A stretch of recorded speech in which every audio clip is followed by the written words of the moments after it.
I have to say, I enjoyed every second of this film, and I'm extremely picky about music documentaries. 8071? Is Howard there, please? Could you tell him John Lennon called? L-E-N-N. O-N. Yeah. Well, you remember the Beatles? That's right, yeah.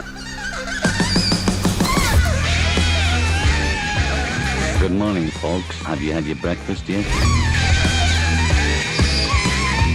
The flower generation is over, but we can start all over again, right?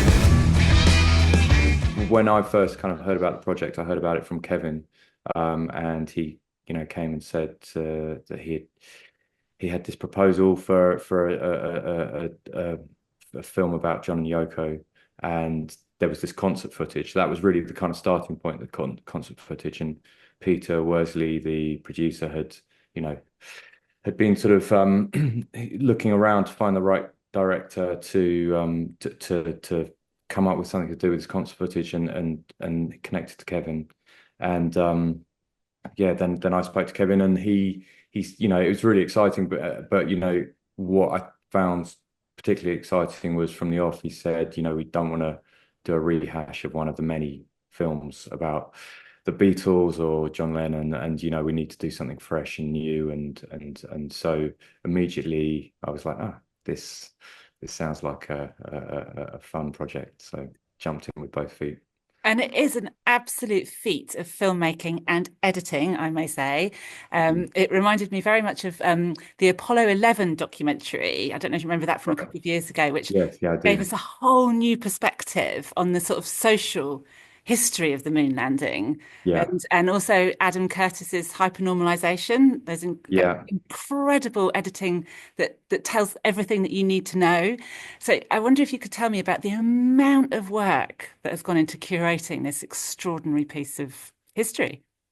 Yeah, I mean, it was a lot of work because we obviously had to go through a huge amount of archive, and the thing is, you've got we had essentially two banks of archive, one stuff with John and Yoko, and that is that's a kind of finite amount of footage. There's only so much that exists of those guys from that time, but the sort of wider archive of the time, through the television, as people, when they see it, hopefully when they see it will understand what I mean by that. But that is anything that really could be on television in America in 1972, and so that's a huge amount of archive, and we had reams and reams of archive for thousands of hours that we went through, and it was. I guess the sort of process that we used, it was a sort of filtration process where we weren't trying to force a narrative onto the archive. We were just looking for moments that really stood out or said something for some sort of reason, and we might not even have known why. It's just something that seemed like it could be important, and we slowly found these bits and put them together, and over time, lots of things went in and then got chucked 2 weeks later or a month later or a few days later, and the things that sort of we have in the film are the things that stood the test of time. This kind of group of archive that we feel was somehow saying something about the time, and it brings it to it gives it all such a vivacity again. And also, I mean, like I said, the change of perspective around John and Yoko, where things that we feel that we're so familiar with, but it's you were telling a new story. And did it feel like that? I mean, like just going into their apartment and choosing to the narrative that you did. Tell me about that. Well, I mean, I guess one of the things that we really felt was, we didn't, in a way, part of what we were trying to do is just actually create a film in which people could just spend time with John and Yoko, see the world that they were seeing kind of through their eyes, but also spend time and listen to them talking in the way that they did when they're away from TV cameras and out of the public eye, and that way we kind of felt it would be new, because a lot of other films there's a sort of very clear narrative, but this one we kind of felt like actually that in itself was a kind of novel feeling, to actually get to know them in a way that maybe people hadn't known them before. So yeah, it felt more like a meditation. Yeah, And that's very nice. yeah, and when you're sort of traveling through their loft Yeah. and Yeah, you mean the space? Yeah, yeah. yes, So I didn't answer your question very well there because sorry, you were talking. Yeah, the space, like basically, I mean, it's this kind of amazing thing that at the end of 1971, John and Yoko moved to New York, escaping really like a the difficult moment for horrors. them in Yeah. England. Yeah, Yoko being attacked and vilified in the press in a really, really horrible way, and by the public as well, and the whole kind of fallout from the Beatles, and so they moved to New York, and probably the most well-known couple in the world, you could argue at that moment. They move into a small two-room apartment, and that's so literally people would knock on the door, and one of them would open the door, and so it's quite a hard thing to imagine happening now, and so we kind of that they spent a lot of time in that space, and all the phone calls that you hear are coming into that space. And as we know from the film, they spent a lot of time watching television there, and it was a kind of center for them. So we kind of felt that space was really a central part of the film, and so that's the only thing that we filmed. We recreated that space in extreme detail. Everything there has been researched, and it's either their original items or we recreated things. But even like the bedspread was knitted, was remade, but to the exact design of the original. And so that space is really the kind of spatial center of the film, and that's why we filmed it. I just got to see the village for the first time. I really feel at home there. I was considered a bitch in this society. Since I met John, I was upgraded into a witch. I fell in love with an independent, creative genius. I started waking up. And also the recordings. I've never heard I mean, I thought I'd seen everything that the Beatles have done, and the phone recordings are just wonderful. And I love how you use the subtitles on screen with them. Can you tell me about Yeah. finding this incredible cache of conversations? Yeah, well, it's basically, we were a few months into the edit, and there's somebody called Simon Hilton who is part of the Lennon estate, and also he was helping us a lot with the film, and he called us up one day and he said, I think I found something that you guys might be interested in, and he was quite sort of he kept his cards quite close to his chest, but we kind of got the feeling that maybe there was something coming that could be interesting, and for sure when he sent it through, we knew straight away that there was something here that was very special, because it was really listening to John and Yoko and the people around them talking, how they interacted without in their everyday lives, and that was kind of very revealing as to who they are, and also a lot of the conversations that they were having on the phone that was in their apartment wove into events that were happening around that time. So those became a kind of central thread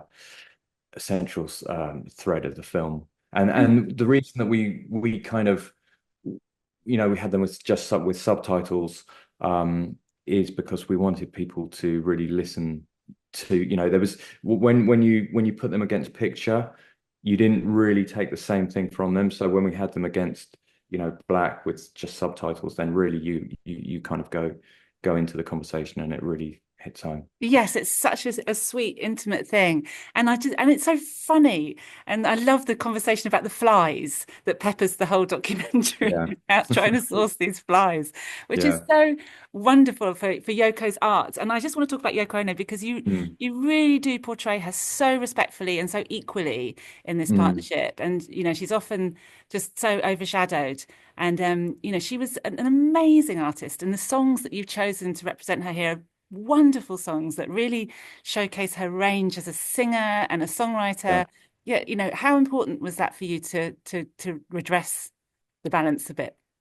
I mean, extremely important. But I'd also say that it sort of happened naturally. It wasn't a sort of um, it happened naturally because she is who she is, and she Mm. did what she did, and she's half of this story. So you can't ignore that and make a good film.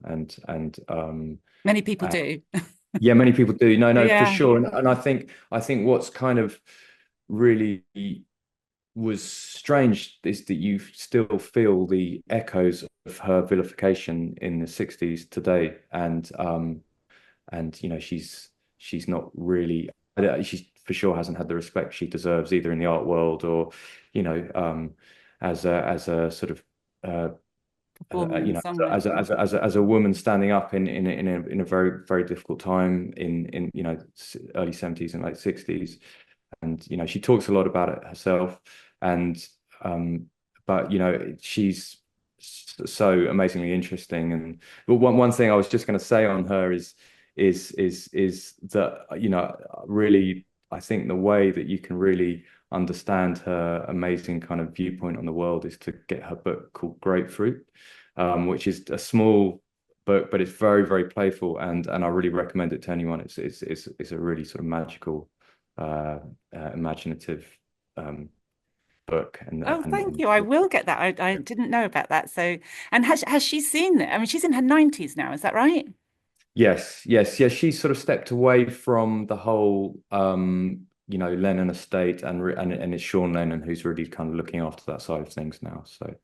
So she wasn't, involved from that side, but Sean was representing the Lennon family. So Do you know if she's actually seen it? I don't. Okay. I imagine she has. I imagine she Yes. has. I can But imagine that she would yeah, be really happy with it, because of the playful, fun nature of it.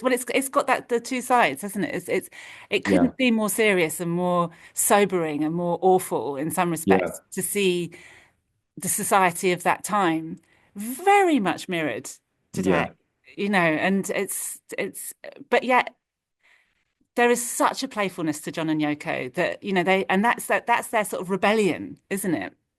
Totally, and I think we wanted that to come across in the film, but also we wanted the film to sort of be an expression of the time and real life. And in life you get funny stuff alongside really sad stuff alongside so life is a big jumble of these different things, and so we wanted to present that jumble from 1972.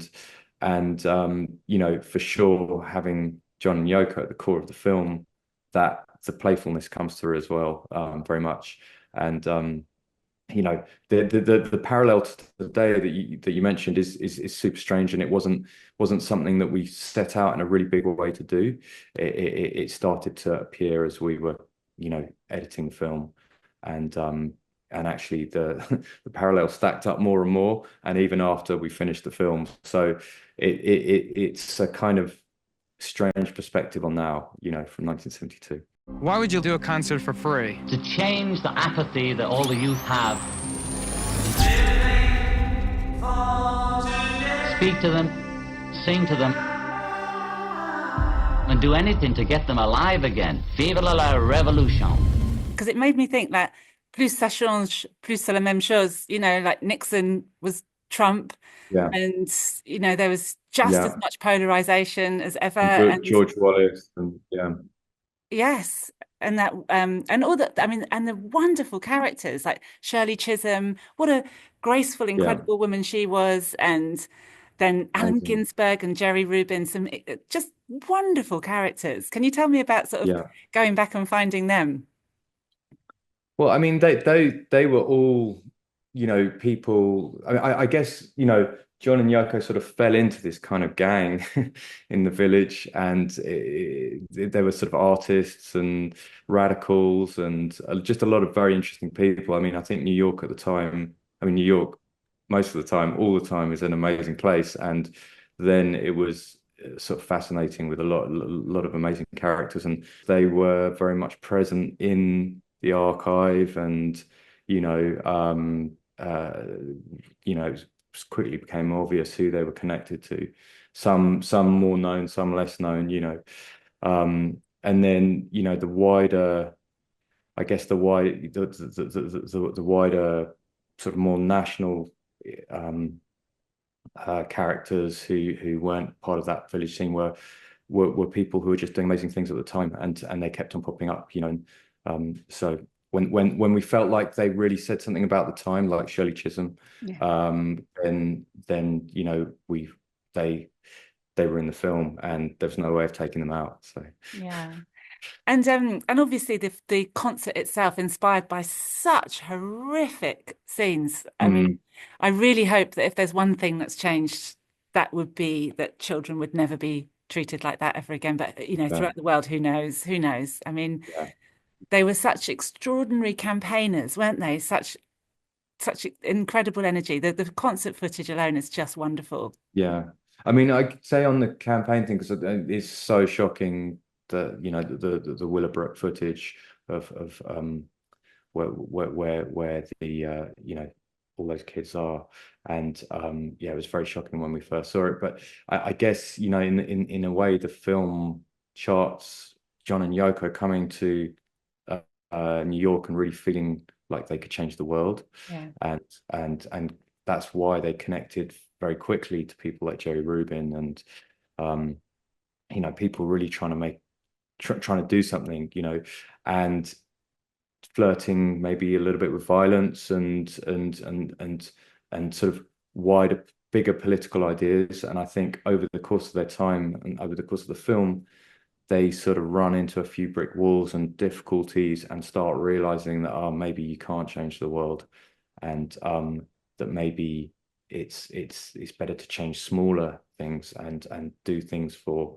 you know, more targeted acts of kindness. And so, you know, that's where the concert came from, because, you know, it was a more you know, it wasn't a big political thing, but it could help these children who desperately needed help. And I think they came to that sort of more smaller but as important changes that they could and it raised 1.5 million. That's not in today's money, is it? That was 1.5 million back then. Back then. Yeah. So that's got to be like 20 times that, hasn't it now? Yeah, I mean, I'm not an economist, but it will be. Yeah, it's a lot more. It would be, yeah. For sure. And, you know, yeah, and they raised the concert raised a lot of awareness as well. Yeah. So yeah. You know, as you know, Picture House are a cinema chain. Why must this film be seen in a cinema, in your opinion? There are so many reasons I can think of, but well, that's a very good question, and I think it really is a cinema film. I mean, actually, somebody the other day said they'd seen it on TV, you know, they, as you had seen it, and said it worked really well, and it was really nice to hear that. But I think it really is it's a cinematic experience, and it's got such a strange relevance to today, and I think it's a sort of a great experience to have within the climate that we are all in at the moment. So and also, you know, to add to that is the fact that, you know, it's basically like going to see John and Yoko. You know, well, it is, yeah. They're only post Beatles concert, so it's really like being there as well in the cinema. So that's a kind of fantastic thing to see. Yeah, and I just think seeing it in community, because that's what they were all about, you know, and everyone being together. So no, absolutely, no, I'm with you 100% there. I really hope people go and see it. You may say I'm a dreamer,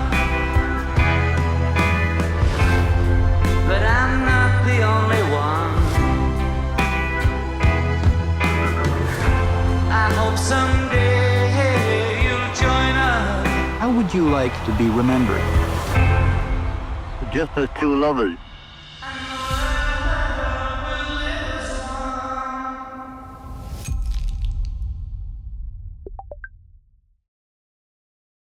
Thank you for watching Picture House Cinema's unique video content. Hit the subscribe button to be kept up to date with our movie news, cast and crew interviews, highlights, trailers, and lots more.